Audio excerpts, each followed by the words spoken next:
Partager son expérience après 40 ans, mais quelle drôle d'idée! De temps en temps, je partage mon expérience de créateur sur YouTube et aujourd'hui, c'est le cas. Je ne vais pas bricoler, mais je vais vous parler de mon expérience de créateur, mon expérience du partage du bricolage sur cette chaîne et peut-être vous donner envie à vous aussi de vous lancer car c'est tout à fait possible. Si on regarde les audiences YouTube, on s'aperçoit vite que ceux qui font la plus grosse audience sont souvent des jeunes. Regardés par des jeunes et des moins jeunes d'ailleurs. Les sujets qu'ils partagent sont souvent très orientés sur le quotidien et sur l'amusement. Ça rigole beaucoup, ce sont des vidéos qu'on regarde sans trop réfléchir, juste pour passer le temps. Elles sont assez dynamiques, mais elles manquent souvent de profondeur. Et pour cause, pour avoir quelque chose d'autre à partager que de l'amusement ou que du quotidien, quelque chose d'utile par exemple, il faut qu'il y ait du vécu. Et pour ça, il n'y a pas de mystère.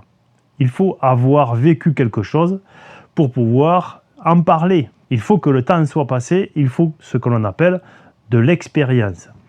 C'est ce truc que l'on acquiert en faisant et en refaisant parce qu'on n'a pas réussi la première fois ou parce qu'on n'avait pas tout compris, qu'on n'avait pas tout intégré, qu'on n'avait pas tout vu. C'est un puits sans fond, car l'expérience ne fait que grossir à chaque réalisation, à chaque action. C'est Confucius, je crois, qui disait que l'expérience n'est que la lanterne qui éclaire ses erreurs. Les plus érudits me confirmeront si c'est bien lui qui a dit ça. Bref, l'expérience est bâtie sur des erreurs, des incompréhensions que l'on a su ne pas reproduire et pas sur des réussites, contrairement à ce que l'on pourrait croire. Et l'expérience, c'est aussi ce qui complète la connaissance.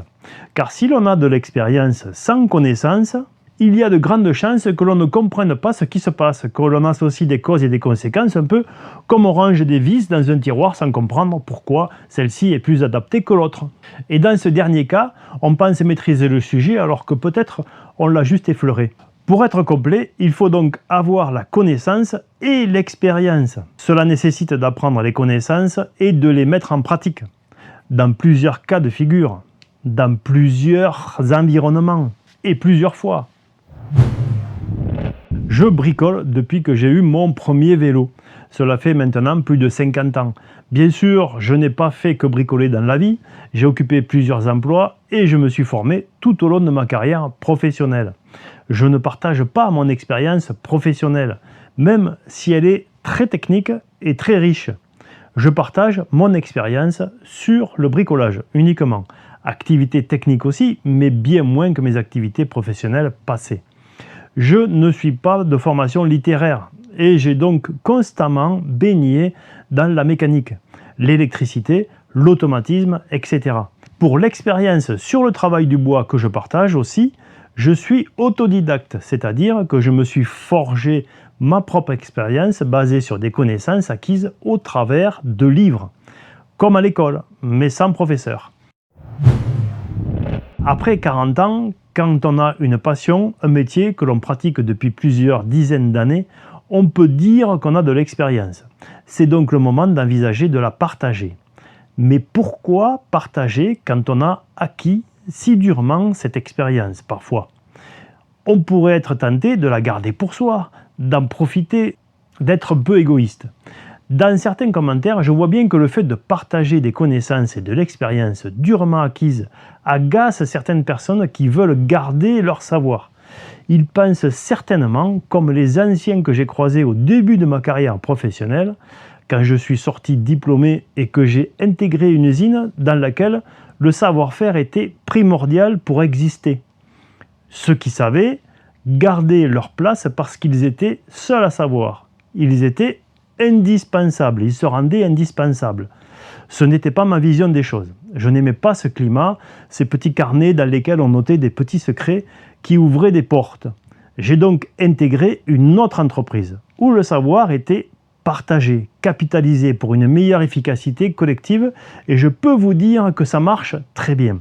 Alors partager est devenu pour moi une évidence et je partage aujourd'hui ma passion du bricolage. J'ai identifié deux raisons essentielles. La première, c'est de permettre ainsi la progression collective. La progression collective est essentielle à l'efficacité, à la sécurité, au confort des générations futures. Prenons mon cas par exemple, j'ai bénéficié et je bénéficie encore aujourd'hui des connaissances et de l'expérience des autres dans différents domaines. Je construis aussi ma propre expérience et je la partage pour alimenter ce cercle vertueux et aider les autres à améliorer leur quotidien ou à résoudre des petits problèmes techniques domestiques. Vous avez peut-être une solide expérience dans un domaine et vous pourriez vous aussi alimenter ce réservoir d'expérience utile à tous. Si vous décidez de le faire, vous ressentirez la deuxième raison qui pousse à partager son expérience. C'est la satisfaction personnelle, le sentiment d'utilité et le sentiment de progression individuelle. Car partager sérieusement veut dire aussi se challenger, s'améliorer personnellement, dépasser ses limites, bref, c'est très gratifiant.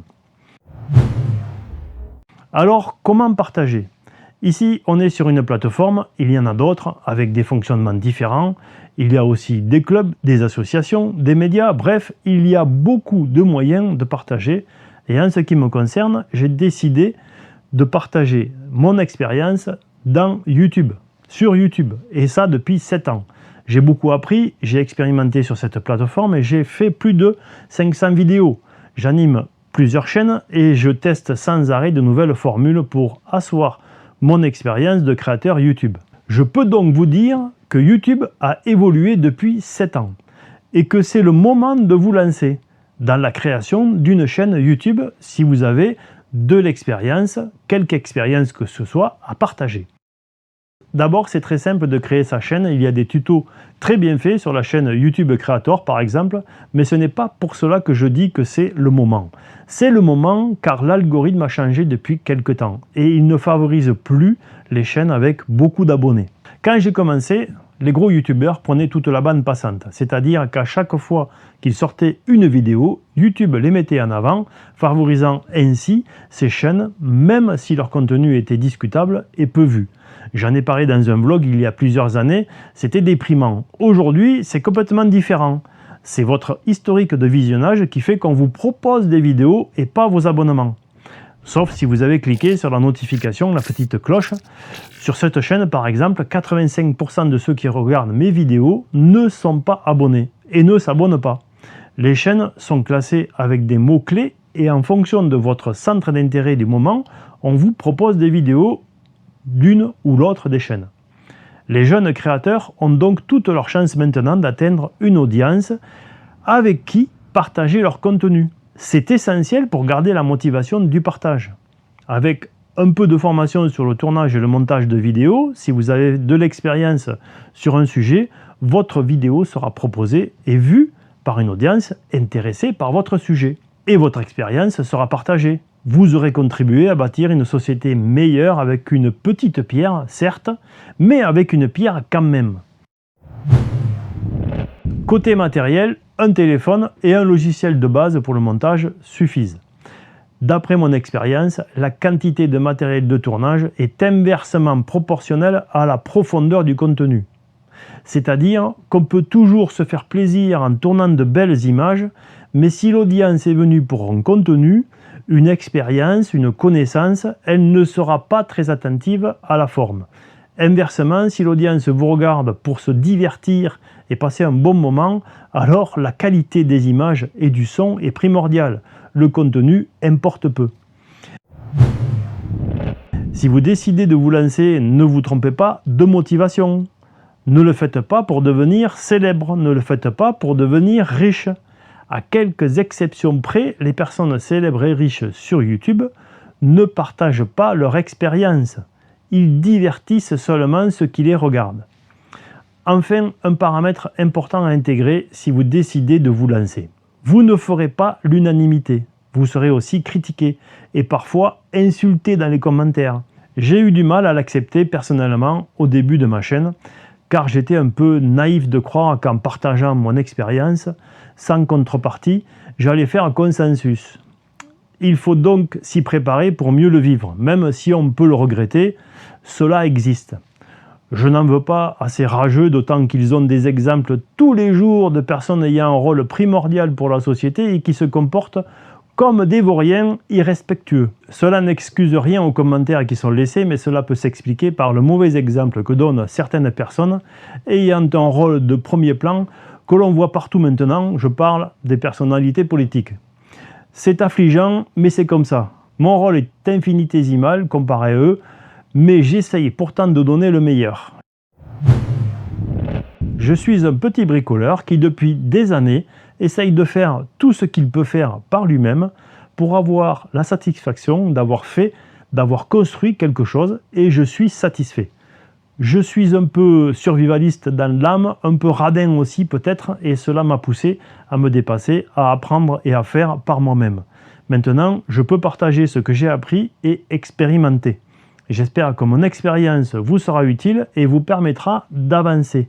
Les prochaines vidéos seront sur du bricolage bien sûr, sur de la mécanique auto très certainement, de l'électricité, du dépannage, des sujets en rapport avec ce que j'ai besoin de faire chez moi ou ce que j'ai découvert au hasard des propositions qui me sont faites avec des tests de matériel. Je vous souhaite de bonnes fins de vacances et une bonne rentrée et à très bientôt donc pour du bricolage.